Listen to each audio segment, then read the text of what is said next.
4월 1일자 밸류체인스 모닝 브리핑 방송 시작하도록 하겠습니다.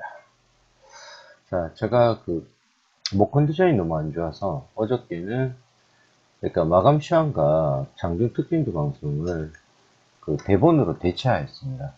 회원님들께서는 회원 단톡방에 제가 제공했으니까요.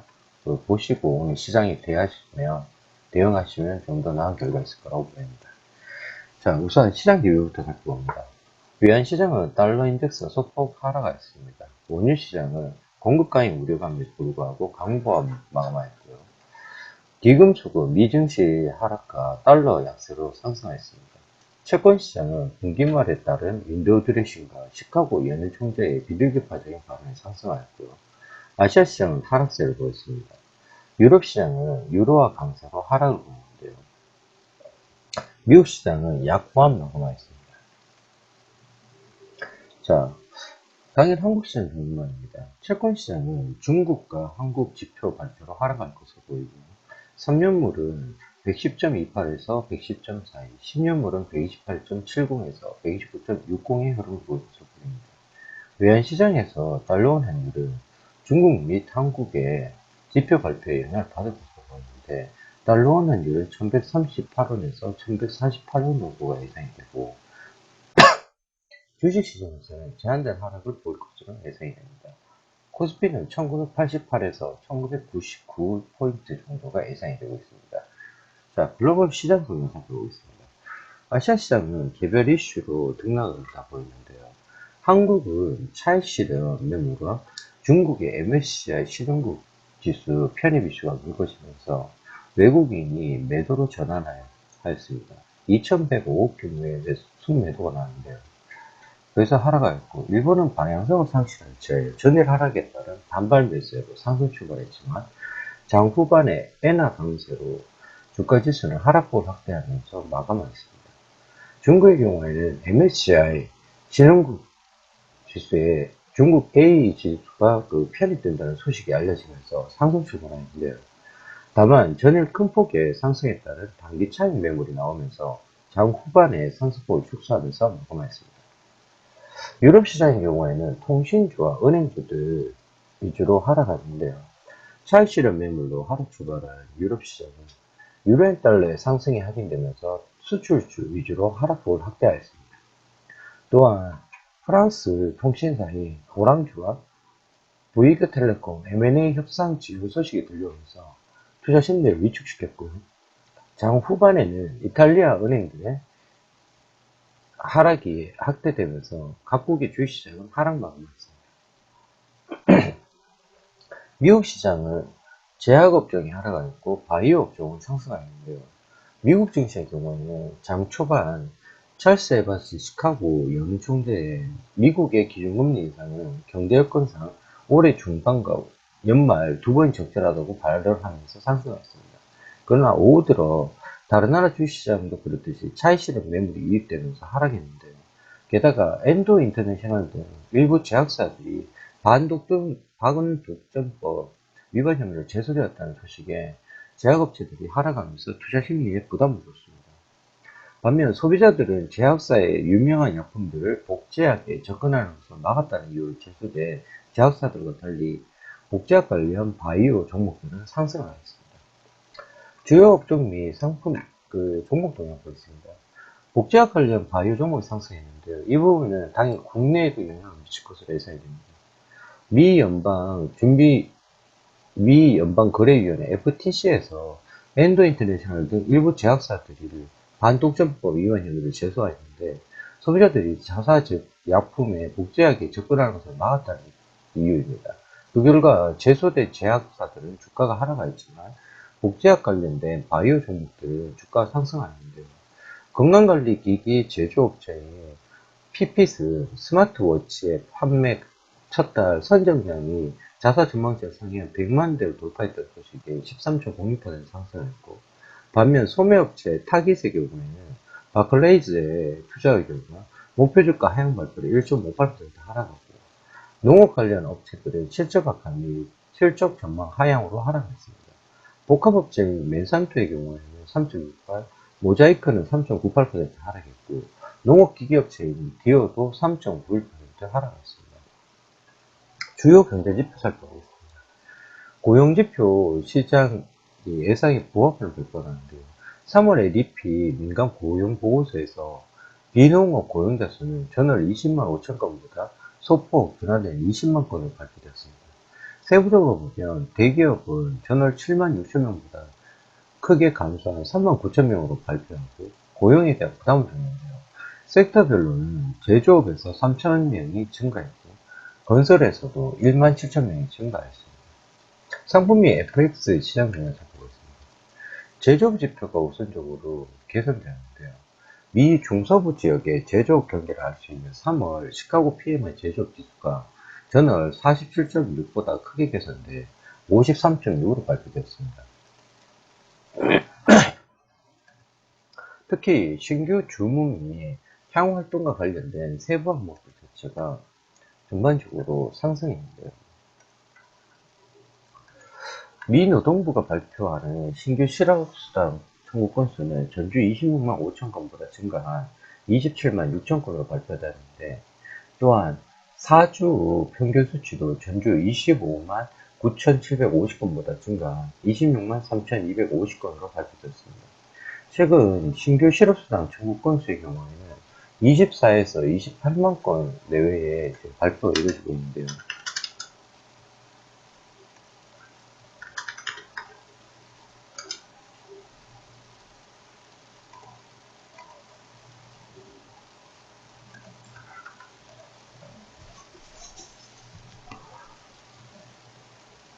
고용 개선 속도가 둔화되고 있음을 보여주고 있습니다. 그리고 CGNC의 3월 대량 해고자 건수를 전월 61,599건보다 감소한 48,207건으로 발표했는데, 다만 여전히 감원 속도 자체가 2015년에 비해서 높은 수준이고, 에너지 업종에서 소매 업종으로 대량 해고자들이 발생하고 있다고 발표가 나왔습니다. 자, 그리고 달러화 약세가 지속되고 있는데요. 달러 지수는 시카고 연은 총재의 하반기 금리 인상 발언으로 하락 출발했는데, 다만 시카고 PMI 제조업 지수가 크게 개선된 모습을 보이면서 하락폭이 줄여나왔습니다. 특히 현지 시간으로 금요일에 발표된 미국의 고용 보고서가 견조한 모습을 다 보일 것으로 예상하고 있다는 점도 달러 지수 하락폭 축소의 원인이 될 수 있는데요. 국제유가는 달러 약세와 4월의 산유국 동결 협상에 불구하고 재고가 지속적으로 증가하였습니다. 이로 인해서 강보합권의 마감이 이루어졌는데, 금은 미국 금리 인상 시기의 지연과 세계금위원회 WGC에서 마이너스 금리는 구조상 중앙은행 및 시장 참여자들의 금 수요를 부추기게 된다는 보고서 발표로 상승하였습니다.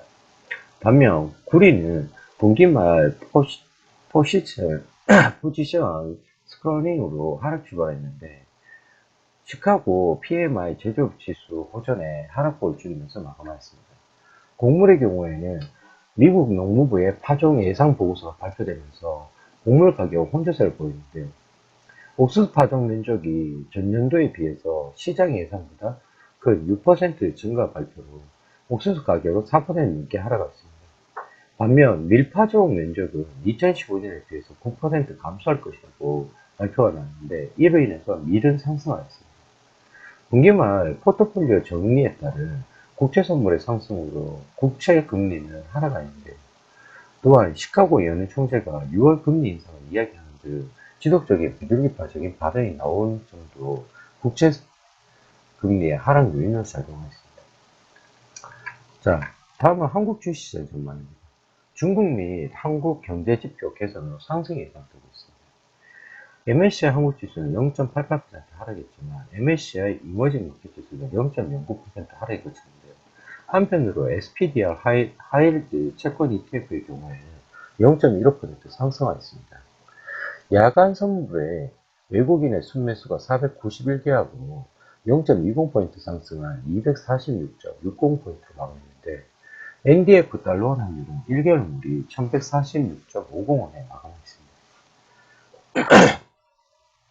전일 서울안시에서 달러원 환율은 분기말 내국 물량과 인민은행의 위안화 절상 부심이 미 연준의 금리 인상 시기 지연 가능성에 7.30 하락한 1143.50원으로 마감했는데요.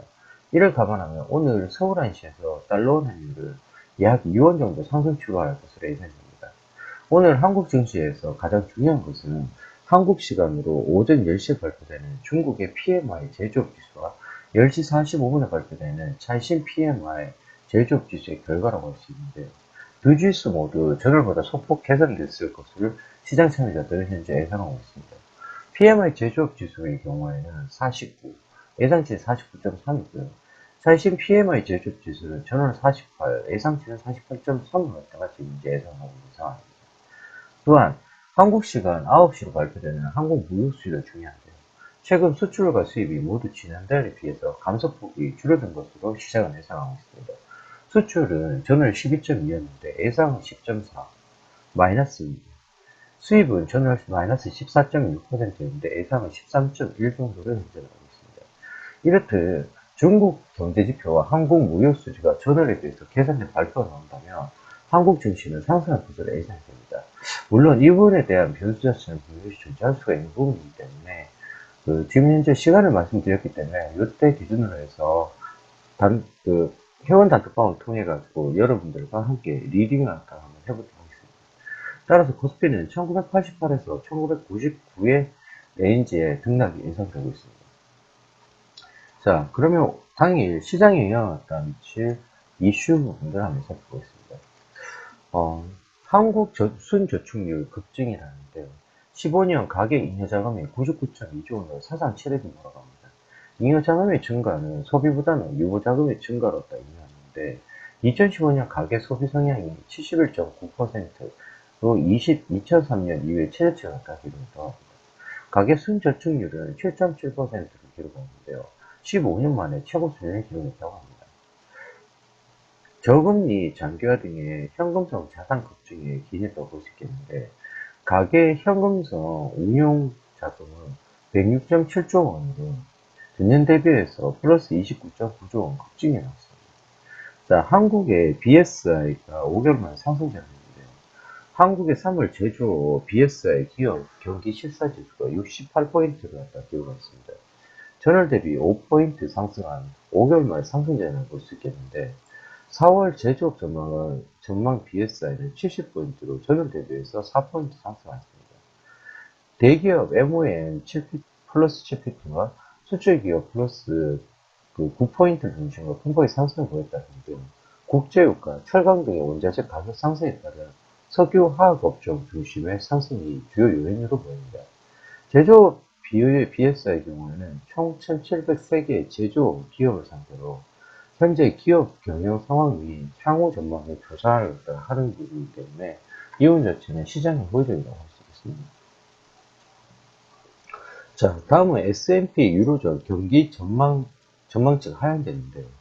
S&P는 올해 유로존 경제 성장 전망치를 플러스 1.8에서 플러스 1.5로 하향했습니다.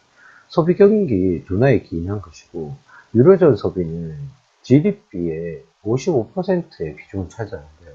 달러 약세 전환에 따른 유로화 강세로 수출 경쟁의 악화가 전망되고 있습니다.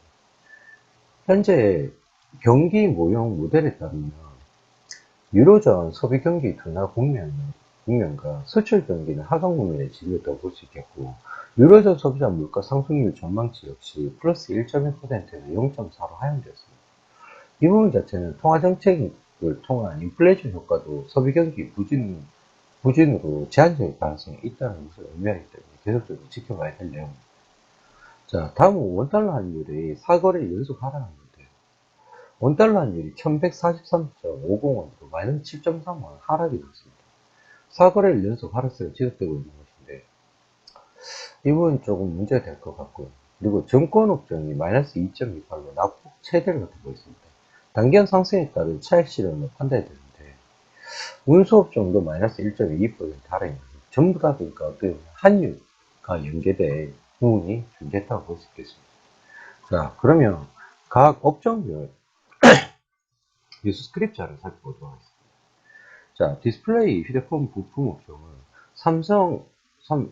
관련 뉴스들입니다. 삼성 폴드폰 윤곽, 접으면 5인치, 스마트폰 펼치면 7인치 태블릿을 전자신문 기사가 있는데요. 삼성이 올해 말 디스플레이量産에서 내년 신개념 폰을 갖다 출시하는 겁니다.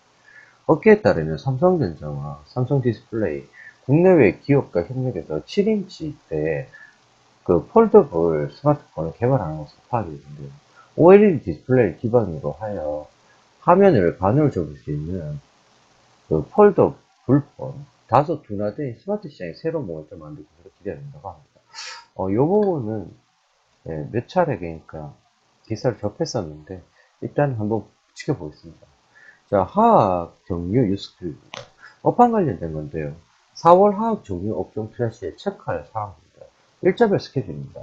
3월 말에 금호 석유 발전소 준공으로 전기 판매를 시작합니다. 금요 석유화학 같은 경우에는 그 개별 이슈라고 할 수 있겠고요.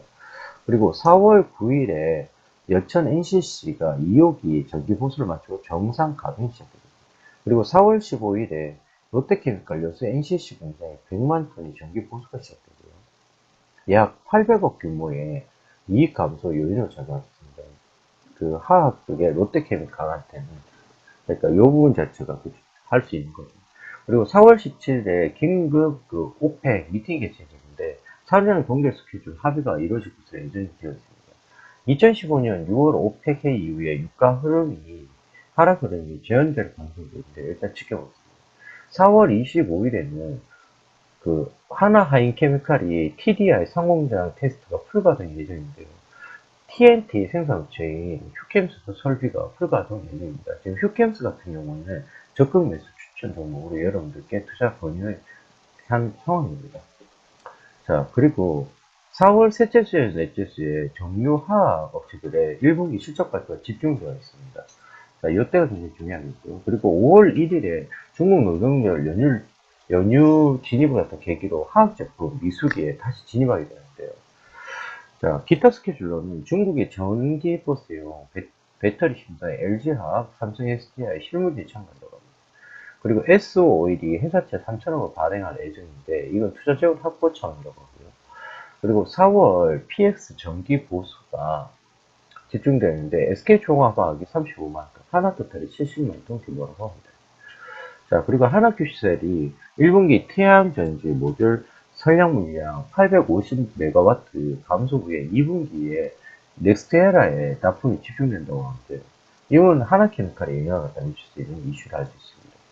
그리고 중국 정부가 가잉 제거 물량 방출 계획을 진행하는데요. 면함이 폴리에스터 가격 하락 압력으로 작용하고 예정입니다. 전반적으로 화학 쪽은 이제는 비중 축소 의견을 갖다가 계속 개진할 수 없는 상황이라는 점 한 번 더 말씀드리겠습니다. 자, 4월 4일에 SKC가 SK에어가스, 그러니까 공기를 포집해서 산소, 아르곤, 질소 등을 정제해 판매하는 그 기업인데요. 지분 80% 전량을 그룹 계열사인 SK모티리얼즈로 매도를 결정했습니다. 이 매각 효과 자체는 매각 금액 750억으로 연결 회계상 처분이익은 150억 수준입니다. SKC 연결 영업이익에서 SKC 에너지가스의 그 연간 영업이익은 150 규모가 줄어들게 되고요. 연간 영업이익이 1,800억 원에서 150억이 줄어드는 결과가 될 것 같습니다. 매각 현금은 당장 차입금 상환에 사용할 계획인데요. 일단 이번 매각은 긍정적이지 않습니다. 그 2016년 SKC 솔믹스 태양광 부문의 구조조정으로 진행될 경우에 SKC에 자금 지원 우려도 있기 때문인데요. 일단 SK모티리얼즈에는 상당히 그 호재성입니다. 그렇기 때문에 SK모티리얼즈는 계속적으로 여러분들이 지켜보시면 좋을 듯 합니다. 자, 다음은 자동차 관련한 뉴스들입니다. 현대기아차가 작년에 R&D 투자를 3조 6,959억, 그 전년 비해서 8.7% 증가했다고 이야기하는데, 현대기아차가 지난해 연구개발비 3.7조 원 수준인데, 스마트카 및 친환경 자동차, 친환경차 개발 집중해서 투자를 위해서 전년 대비 8.7% 증가했다고 합니다. 현대차 그러면 지금까지 미진했던 차세대 자동차 개발을 위한 투자를 위해서 R&D 투자 금액을 상회한 것이네요. 단기적으로는 비용 증가가 우려되지만 장기적인 관점에서는 긍정적인 선택이라고 판단이 됩니다. 현대차 제네시스 2020년 완전 독립하는데요. 2020년부터 전시장과 그리고 AS 센터 등 소비자 관련 조직까지 현대차에서 분리 예정입니다. 2020년 6개 라인업 완성 뒤에 현대차 브랜드에서 완전히 독립할 예정이면서 파악이 됐어요. 성공 가능성을 떠나서 제네시스 브랜드는 가장 합리적인 선택이라고 해석할 수가 있습니다. 자, 다음은 인터넷 게임 뉴스크림입니다. 카카오 모바일로 가사 도우미 후처럼 홈클리닝 서비스 진출을 검토하는데요. 카카오 인수 대신에 직접 진출로 방향 선회했습니다. 홈클리닝 서비스라 모바일 앱으로 집 규모와 원하는 서비스, 청소나 빨래, 그리고 방문 시간을 또 설정하며 가사 도우미가 집으로 찾아와서 청소와 빨래 등을 대신해주는 서비스를 유도하는데요. 연간 시장 규모는 3조 원 규모로 추산이 되고 국내 가사 도우미 종사인력이 10만 명에 달합니다. 30일 업계에 따르면 카카오는 이르면 오늘 7월에서 8월 중에 홈클리닝 서비스를 출시할 예정이라고 밝혔는데요. 카카오는 자체적으로 홈 서비스를 준비한 디스코 포스트인도 가동 중인 것으로 알려졌습니다. 이용 가격은 시간당 9,900원에서 13,000원인데 4시간 기준으로 5만원 정도입니다. 집이 넓을수록 가격도 비싼데요. 서비스에 따라 차이는 있겠지만 대개 5에서 20%가 중개 수수료라고 합니다. 해외에서는 2012년에 서비스를 출시한 핸디가 시장을 선도하고 있는데 이 업체는 청소뿐만 아니라 가구 조립, 페인팅, 선반 설치, 배관 등의 집에 필요한 다양한 서비스를 제공하는데요. 현재 미국과 영국, 캐나다에서 서비스 중에 있습니다. 장기적으로는 국내 서비스들도 청소의 다양한 홈 서비스 영역으로 넓혀갈 가능성이 크다는 말씀입니다. 대리운전 등의 중소기업을 통한 개인이 제공 가능한 서비스들이 카카오톡을 통해서 연결하고 합리적인 수익 배분 구조를 찾아가고 있는 상황인데 실시간 연결을 핵심으로 하는 메신저의 속성이 구체적인 수익 모델로 나타났다고 판단됩니다. 카카오 같은 경우에 현재 10만원을 하회한 상황입니다. 그렇기 때문에 여러분들이 카카오를 갖다가 이제 이 시점에서는 분할 매수를 통해서 서서히 모아갈 필요가 있다고 판단됩니다. 자, 다음은 레저 미디어 관련된 뉴스크림입니다. 면세 제도 개선안이 발표 나왔는데요.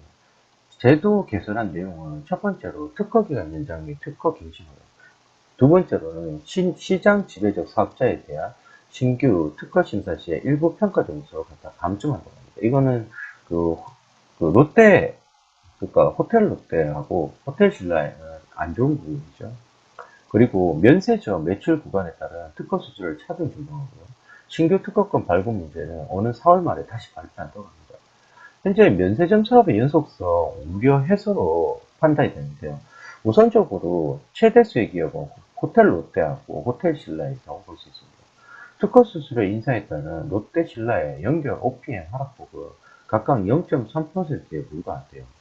호텔 신라는 현재 일단은 목표 가격이 상향되고 있는 상황입니다. 이 부분 자체가 굉장히 호재로 봐야 될 수 있는 거거든요. 자, 보험 관련된 뉴스크림입니다. 보험 5개사가 2016년 2월 당기순이익이 1972억 원으로 M1 기준에서 마이너스 2.6, YI 기준에서 마이너스 1.3억이었는데 2016년 2월 선보사 5개사 합산 당기순이익은 1972억 원으로 전년 대비해서 1.3% 감소가 나왔습니다. 1월과 마찬가지로 양호한 손해율이 부진한 투자 이익을 상쇄하는 모습으로 나타난 것인데요. 손해율은 자동차 보험 그리고 장기 보험 보장에 이르러서 5사 합산 기준에서 83.9%로 YY 기준에서 0.4포인트, MON 기준에서 1.2포인트 개선했습니다. 보장성 신계약은 전년 동기보다 4.7%, 전월보다는 7.8% 증가 예상되고요.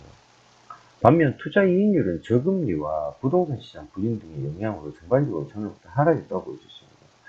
지금 보험주 같은 경우에 선보주, 그러니까 KB손해보험 같은 경우에 여러분들께 추천드리고 있으니까요.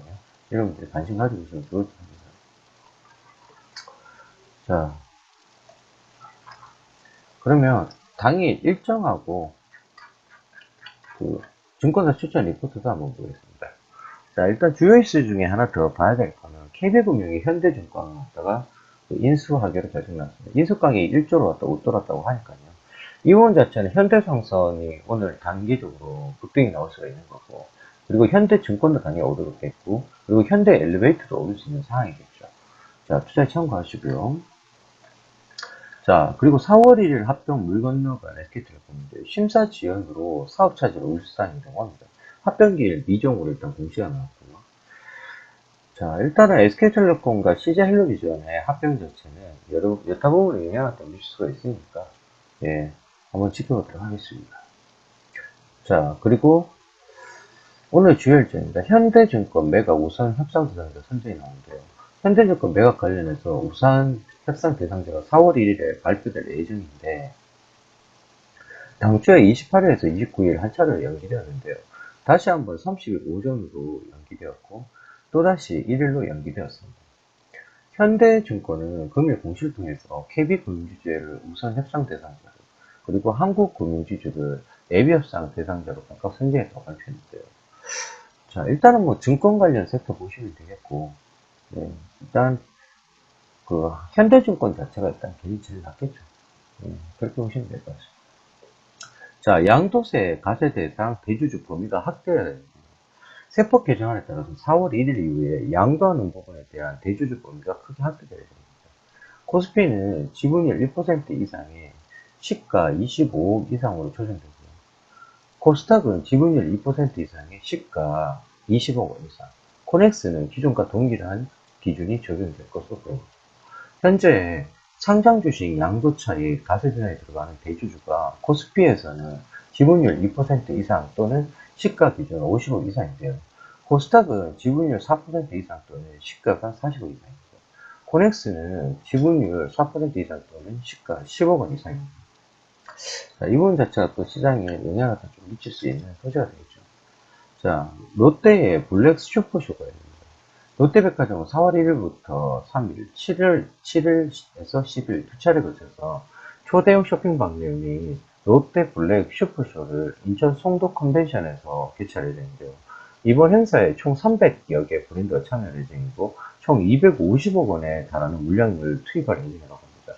관련 섹터는 백화점 보시면 되겠고요. 그리고 관련 종목은 롯데쇼핑 보시면 되겠습니다. 4월 같은 경우에는 봄맞이 정기 세일 자체가 나왔습니다. 그렇기 때문에 저희 밸류체인스에서는 현대백화점을 제가 메인으로 잡고 있습니다. 여러분들 투자에 참고하시겠고요. 자, 그리고 대한민국 패스산업 박람회가 열립니다.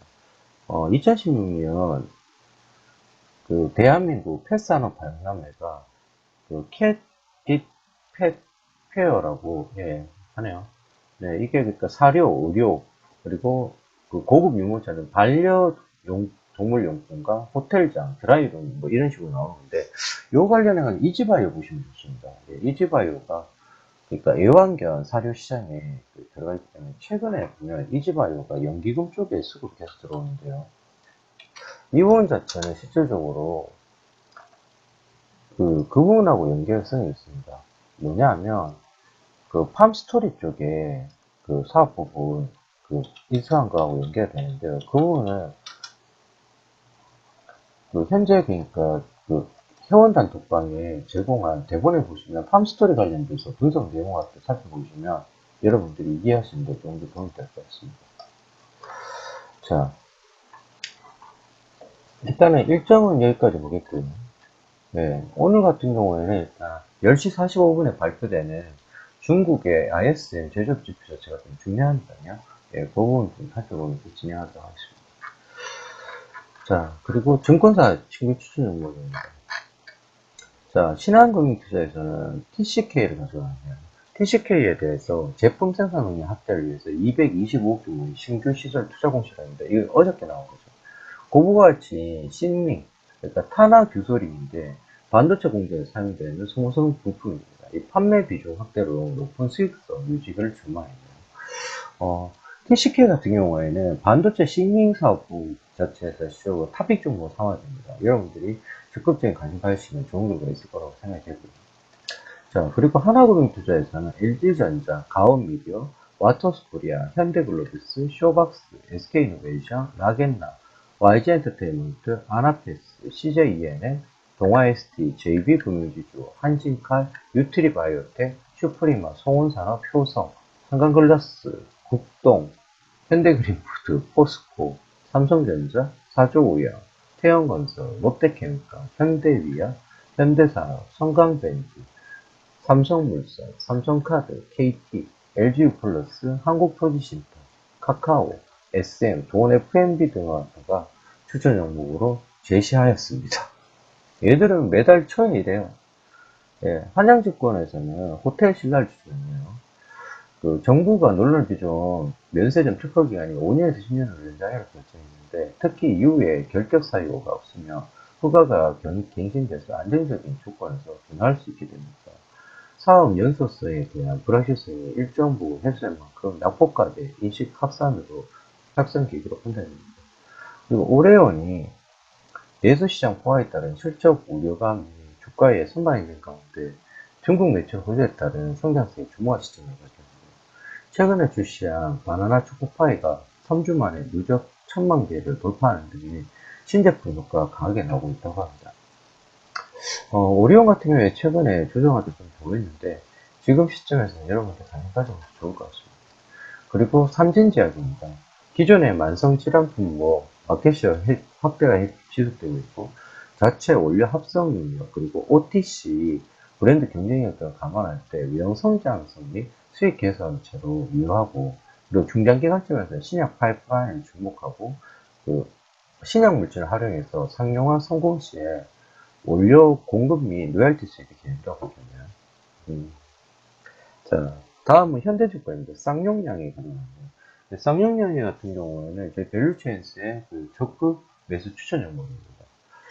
쌍용량의 최대 주주가 채권단, 산업은행 등의 부채권단에서 한행컴퓨터로 변경되어서 영업 측면이나 주가 측면에 예전에 없던 시너지 효과가 나타날 것으로 전망이 나는데요. 시멘트 출하량이 크게 늘어나면서 업계 1위의 생산 능력을 바탕으로 장치 산업 특유 규모의 경제 효과가 예상이 되고요.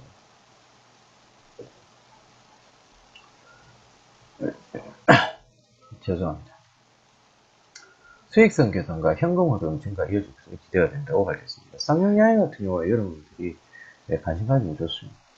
자, NH투자증권은 LG상사를 가져가는데요. LG상사에 대해서 국제유가 상승으로 실적 턴어라운드가 기대되고 지난해 인수한 법안 판토스로 인해서 LG그룹 물류사업을 담당하게 되는 부분도 긍정적으로 밝혔습니다. 작년